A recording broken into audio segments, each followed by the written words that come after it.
Lonjakan kasus positif COVID-19 di ibu kota makin mengkhawatirkan. Dalam 2 pekan terakhir, tercatat lonjakan sebesar 300%. Sementara Rumah Sakit Wisma Atlet mulai menolak pasien tanpa gejala akibat penuhnya fasilitas UGD dan ruang rawat.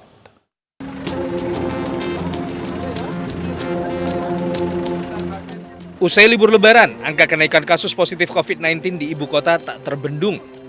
Umumnya kasus positif COVID-19 berasal dari klaster keluarga atau acara silaturahmi. Ironisnya, tak hanya memapar orang dewasa, COVID-19 juga menyerang anak-anak.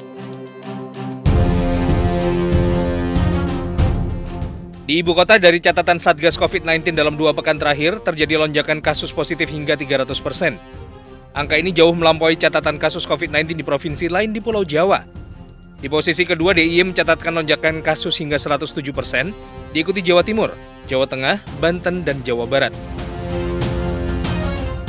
Akibat lonjakan kasus positif COVID-19 di ibu kota, Rumah Sakit Khusus COVID-19 Wisma Atlet Kemayoran pun kebanjiran pasien. Silih berganti, pasien datang untuk menjalani perawatan dan isolasi di fasilitas kesehatan RSDC. Peningkatan jumlah pasien menyebabkan kapasitas ruang rawat di Wisma Atlet mulai menipis. Hingga hari ini tercatat di Tower 4 jumlah pasien yang dirawat mencapai 1.221 orang dan hanya menyisakan 325 bed. Tingkat hunian di Tower 4 mencapai 78,98%.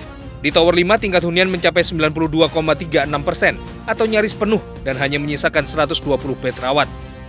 Sedangkan di Tower 6 sisa bed rawat hanya 402 unit dengan jumlah pasien mencapai 898 orang.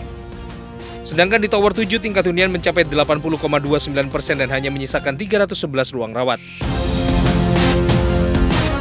Akibat tingginya tingkat hunian, pengelola Wisma Atlet akhirnya membatasi jumlah pasien masuk. Saat ini pasien tanpa gejala sementara ditolak masuk ke Rumah Sakit Wisma Atlet. RSDC kini fokus merawat pasien dengan gejala ringan hingga sedang.